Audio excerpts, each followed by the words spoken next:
ఇది ఇట్లుంటే new year సందర్భంగా రాజ్భవన్లో గవర్నర్ తమిళిసై దంపతులను కలిసి శుభాకాంక్షలు తెలుపుతున్న సీఎం రేవంత్ రెడ్డి, మంత్రి సీతక్క. చెప్పింది చేస్తాం, అన్ని విషయాల్లో ప్రభుత్వానికి పూర్తి స్పష్టత ఉంది. సీఎం రేవంత్ ప్రతిపాదిత కొత్త మెట్రోను మరింత మెరుగ్గా తక్కువ ఖర్చుతో పూర్తి చేస్తాం. ఎంజీబీఎస్ నుంచి పాత బస్తీ మీదుగా శంషాబాద్ ఎయిర్పోర్ట్ కు కారిడార్ నిర్మిస్తాం. ఓఆర్ఆర్ ట్రిపుల్ మధ్యలో ఫార్మాసిటీ ప్రత్యేక క్లస్టర్లు పెట్టబోతా ఉన్నారు. ప్రజా ప్రయోజనాలకు తగ్గట్టుగానే మార్పులు. 100 పడకల హాస్పిటల్ ఉన్న చోట నర్సింగ్ కాలేజ్ ఖచ్చితంగా ఉండాలి. పార్టీ కోసం కష్టపడిన వాళ్ళకే నామినేటెడ్ పోస్టులు. యువతకు నైపుణ్య శిక్షణ కోసం ప్రత్యేక యూనివర్సిటీలు. ఆఫీసర్ల నియామకాల్లో సామాజిక న్యాయం పాటిస్తున్నాం. సెక్రటేరియట్ లో మీడియా ప్రతినిధులతో సీఎం రేవంత్ రెడ్డి.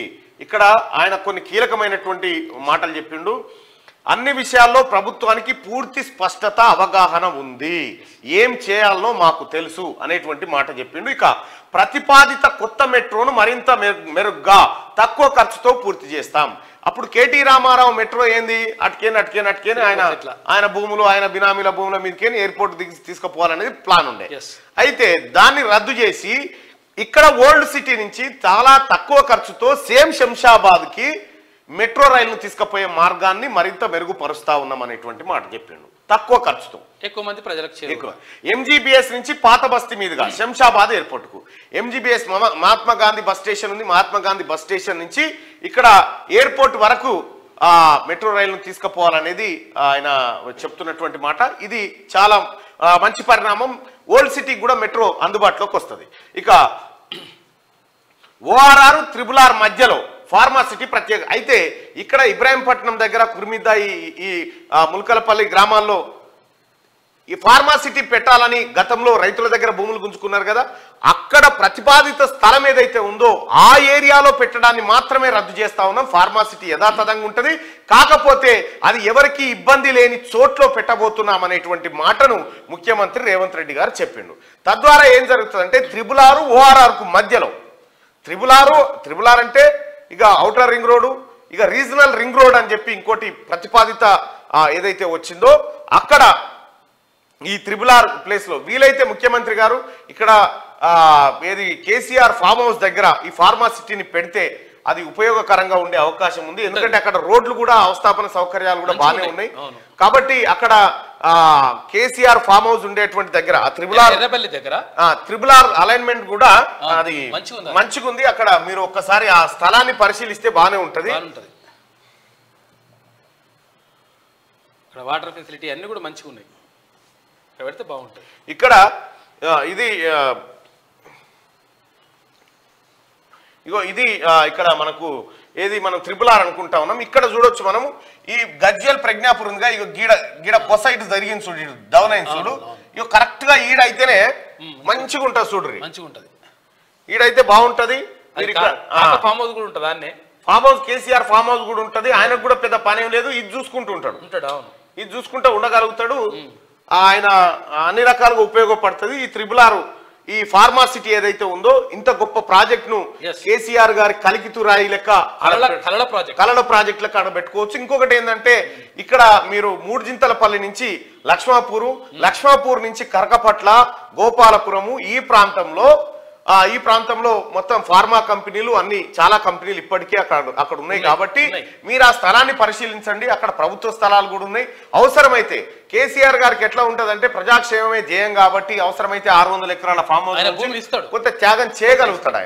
ఆయనకు ఆ కళ, ఆయనకు ఆ నైపుణ్యత ఉంది కాబట్టి ఫార్మా కంపెనీలకు నీటి లభ్యత కోసం కూడా ఆ కొండపోచమ్మ సాగర్ రెడీగానే ఉంది. కాబట్టి ఈ ప్రాంతాన్ని పరిశీలించాలి. ఇక్కడ ఇంత గొప్ప ఫార్మాసిటీ ప్రాజెక్ట్ ను కేసీఆర్ ఫామ్ హౌస్ సమీపంలో పెడితే అది అందరికి ఉపయోగంగా ఉండేటువంటి అవకాశం అయితే ఉంది. సో కాబట్టి ఇగో ఇక్కడ పరిశీలిస్తే బాగుంటది.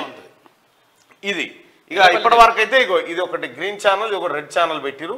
ఇది ఎక్కడి నుంచి వస్తుందంటే ఒలిగొండ, భువనగిరి, యాదగిరిగుట్ట, ప్రజ్ఞాపూర్ వర్గాలు ఇట్లా ఈ కేసీఆర్ ఫామ్ హౌస్ కాడికి రాగా ఇట్లా దగ్గరకు దీన్ని రీజనల్ రింగ్ రోడ్ అన్నారు. వాస్తవం ఈ రింగ్ అయితేనేమో ఇట్లుండాలి, రీజనల్ రింగుల్ రోడ్ ఇది. అయితే వాస్తవానికి కూడా ఈ రీజనల్ రింగ్ అంటే ఏంది, చుట్టూ ఉండేదే రింగు, ఇది ఇట్లుంటది. ఇక్కడ ఎమ్మెల్యే గారు భూమి రాగానే జరిగిపోతుంటది, పక్కపోయింటి పోతుంటది అన్నట్టు, రోడ్డు మీదకేని పోదు అన్నట్టు కొన్ని అట్లుంటాయి. వాస్తవానికి కూడా ఇది రింగ్ రోడ్ కాదు. ఏదేమైనప్పటికీ ఇక్కడ ఈ ప్రజ్ఞాపూర్ దగ్గర కేసీఆర్ ఫామ్ హౌస్ దగ్గర అనువైన స్థలం, మీరు వాస్తు కూడా మంచిగా ఉంటుంది చూడండి. కావాలంటే 100 ఎకరాల భూమి కూడా ఇస్తారు. కాకిస్తాడు. ప్రభుత్వ భూములు బాగానే ఉన్నాయి, అక్కడ మంచి డెవలప్మెంట్ అవుతుంది కేసీఆర్ గారికి. అక్కడ మంచి కార్యక్రమాలు జరిగితే ఒకసారి ఆలోచించండి. పరిహారం కూడా ఇవ్వండి కావాలంటే. ఇప్పుడు రైతులకు ఎట్టిచ్చారు ఆయనకు కూడా కొంత పరిహారం. ఇక్కడ కుర్మిద్ద కాడ, ఇబ్రాహీంపట్నం కాడ రైతులకు ఏదైతే 3 లక్షలు 4 లక్షలకి ఇచ్చి ఎకరం తీసుకురు, సేమ్ 600 ఎకరాలను కూడా ఇంకో 50,000 ఎక్కువ, ఇంకో 50,000 ఎక్కువ పోయినా పర్వాలేదు. ఎందుకంటే మాజీ ముఖ్యమంత్రిగా పనిచేసినటువంటి వ్యక్తి ఆయన. అక్కడ ఆ స్థలాన్ని పరిశీలించాల్సిందిగా గౌరవ ముఖ్యమంత్రి గారు. మీరు ఒకసారి చూడండి, ఇది తమాషాకి చెప్తున్న ముచ్చట కాదు. కరకపట్ల గోపాలపురం అటు పోయి చూడండి సార్, ఫార్మా కంపెనీలు ఉన్నాయి అక్కడ, ఎంప్లాయ్మెంట్ అక్కడ క్రియేట్ అయింది. కాబట్టి ఆ స్థలాన్ని పరిశీలించాల్సిందిగా మీకు విజ్ఞప్తి. ఇక ఇది ఆ మధ్యలో ఫార్మాసిటీ ప్రత్యేక క్లస్టర్లు. క్లస్టర్ అంటే ఒకే చోట పెట్టమని చెప్తా ఉన్నాడు. ఒక చోట కొన్ని, ఒక చోట కొన్ని, ఒక చోట కొన్ని, ఈ రకంగా పెడతామని చెప్తున్నటువంటి మాట. ఇక ప్రజా ప్రయోజనాలకు తగ్గట్టుగానే మార్పులు చేస్తాం తప్ప ఎవరినో లబ్ధి చేకూర్చే కార్యక్రమాలు చేయమని చెప్పి. 100 పడకల హాస్పిటల్ ఉన్న చోట నర్సింగ్ కాలేజు. అయితే నర్సింగ్ కాలేజు చాలా ఇంపార్టెంట్.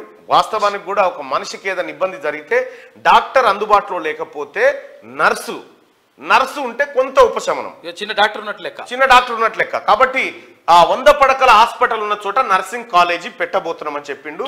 ఇక మన వైద్య వ్యవస్థను బలోపేతం చేసేటువంటి కార్యక్రమం ఇది. పార్టీ కోసం కష్టపడిన వాళ్ళకే నామినేటెడ్ పోస్టులు ఇవ్వబోతా ఉన్నామని చెప్పి ముఖ్యమంత్రి గారు చెప్పారు. కాంగ్రెస్ పార్టీ కోసం కష్టపడ్డటువంటి నాయకులు ఎవరైతే చాలా మంది ఉన్నారు, చాలా మంది మొన్నటిసారి టికెట్లు రాక అయినా కూడా పార్టీ కోసం కష్టపడ్డ వాళ్ళు ఉన్నారు, వాళ్ళకు నామినేటెడ్ పోస్టులు ఇస్తామనేటువంటి మాట చెప్పారు.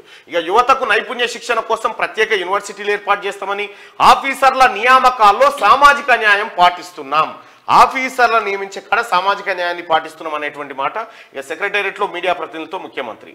ఇక ఇది ఇట్లుంటే అనేక విషయాల్లో తమ ప్రభుత్వానికి పూర్తి స్పష్టత ఉందని, ఏది ఎంత అవసరమో అంతే చేస్తామని సీఎం రేవంత్ రెడ్డి స్పష్టం చేశారు.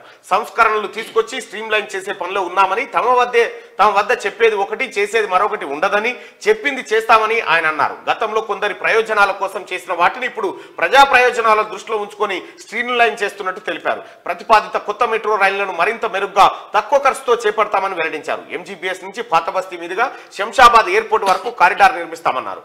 Outer ring road, regional ring road మధ్య ఫార్మాసిటీ ప్రత్యేక క్లస్టర్లను ఏర్పాటు చేయనున్నట్లు వివరించారు.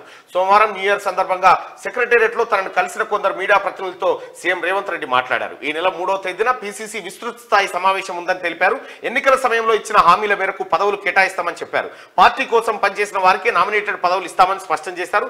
తనకు దగ్గరగా ఉంటారనో బంధువనో పదవులు ఇవ్వడం ఉండదని తేల్చి చెప్పారు. ఏది చేసినా విస్తృత ప్రయోజనాలను దృష్టిలో ఉంచుకొని పదవులను భర్తీ చేస్తామని ఆయన నిన్న మీడియాతో చిట్చాట్లో చెప్పినటువంటి మాట. ఇక న్యూ ఇయర్ సందర్భంగా గవర్నర్ తమిళసై దంపతులకు ఆయన బుకే ఏది ఒక చెట్టు మొక్కనిస్తే శుభాకాంక్షలు తెలిపిండు. అధికారాన్ని వికేంద్రీకరించాం, ఇప్పటికే అధికారాన్ని వికేంద్రీకరించామని సీఎం రేవంత్ రెడ్డి పేర్కొన్నారు. ఉమ్మడి జిల్లాలకు ఇన్ఛార్జీలుగా మంత్రులకు బాధ్యతలు అప్పగించామని తెలిపారు. 3 కమిషనరేట్లకు కమిషనర్లను నియమించాం, వారికి అవసరమైన సిబ్బందిని వారే ఎంపిక చేసుకుంటారు. శాఖలకు ప్రతిభ కలిగిన అధిపతులను నియమించడం వరకు నేను చూస్తాను. వాళ్ళ పరిధిలో అవసరమైన అధికారులను నియమించుకొని యంత్రాంగం సక్రమంగా పనిచేసేలా వారే చూసుకోవాలి. అధికారుల నియామకాల్లో సామాజిక న్యాయం జరిగేలా అన్ని చర్యలు తీసుకుంటామని చెప్పి సీఎం రేవంత్ రెడ్డి చెప్పిండు. నిన్న సీతక్క ఆ తర్వాత మిగతా మంత్రులు చాలా మంది పోయి గవర్నర్ తమిళసైని కలవడం జరిగింది. అధికారిక వికేంద్రీకరణ జరుగుతుంది ఇక్కడ. అంటే వికేంద్రీకరణ అంటే పంచడం. అయితే ఫార్మాసిటీ ఒక్క దగ్గరనే పెట్టుడు కంటే 10 చోట్ల పెడితే 10 ఏరియాలో కొంత డెవలప్మెంట్ ఉంటుంది, రియల్ ఎస్టేట్ రంగం ఊపందుకుంటది అనేది దీని భావన. ముఖ్యమంత్రి గారు కూడా అధికారాన్ని అందరికి అంటే ఒక్కొక్క ఇట్లా ఎవరి వాళ్ళకి అట్లా పంచడం ద్వారా పని ఈజీగా అయిపోతుంది. తర్వాత వీళ్ళకి పబ్లిక్ కూడా అనుకూలంగా ఉంటుంది. రైట్ గా కాక ఒక్క దగ్గరనే పెట్టుకునేది.